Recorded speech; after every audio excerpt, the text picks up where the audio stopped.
साहूकार धर्मदास ने अपने दिमाग में एक जाल बुनना शुरू कर दिया था। उसने लल्लन को अपने पास बुलाया और कान में कुछ कहा, जिसे सुनकर लल्लन के चेहरे पर एक कुटिल मुस्कान आ गई। अगली सुबह आसमान थोड़ा साफ था, लेकिन हवा में अभी भी नमी और ठंडक थी। मदन अपनी पुरानी साइकिल लेकर नदी किनारे बसे मछुआरे रघु के पास पहुंचा। मदन को आज 40 किलो ताजी मछली की जरूरत थी, क्योंकि उसे यकीन था कि आज भी वैसी ही भीड़ होगी। लेकिन जब वो वहां पहुंचा तो उसने देखा कि साहूकार का खास आदमी लल्लन पहले से ही रघु से बात कर रहा था। रघु भाई, आज जाल में क्या फंसा है?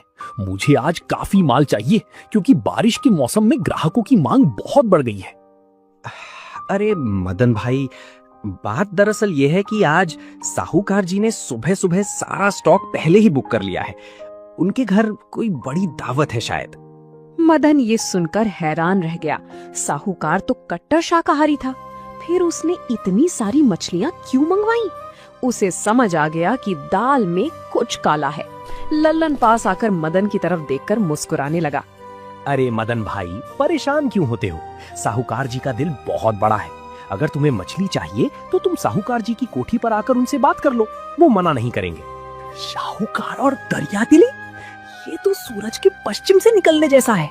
लेकिन अगर आज दुकान नहीं खुली तो मेरा नाम खराब हो जाएगा और ग्राहक लौट जाएंगे।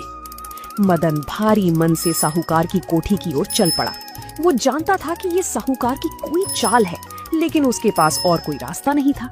जब वो कोठी पहुंचा तो साहूकार अपने आंगन में बैठा हुआ था और उसके सामने ताजी मछलियों की टोकरियां रखी हुई थी। मदन को देखते ही साहूकार के चेहरे पर एक कुटिल चमक आ गई। वो जानता था कि मदन अब उसके जाल में पूरी तरह फंस चुका है। आओ मदन, देखो कितनी ताजी और बढ़िया मछलियां हैं। मुझे पता चला कि तुम्हें आज माल नहीं मिला, तो मैंने सोचा कि मैं ही तुम्हारी मदद कर दूं। आखिर तुम भी इसी गांव के हो। साहूकार जी, आपकी बड़ी कृपा होगी। आप बस मुझे इन मछलियों का दाम बता दीजिए, मैं अभी पैसे चुका दूंगा और अपना काम शुरू करूंगा। पैसे? अरे भाई, पैसे तो तुम देते ही रहते हो। आज एक सौदा करते हैं। मैं तुम्हें ये सारी मछलियां मुफ्त में दे दूंगा, लेकिन मेरी एक छोटी सी शर्त है। कैसी शर्त साहूकार जी? शर्त यह है कि आज तुम जितनी भी कमाई करोगे उसका आधा हिस्सा तुम्हें मुझे देना होगा। और अगर तुम ये शर्त नहीं मानते तो ये मछलियां यहीं सड़ जाएंगी, पर मैं तुम्हें एक दाना भी नहीं दूंगा। मदन अंदर से उबल रहा था। आधा मुनाफा? ये तो सरासर लूट थी।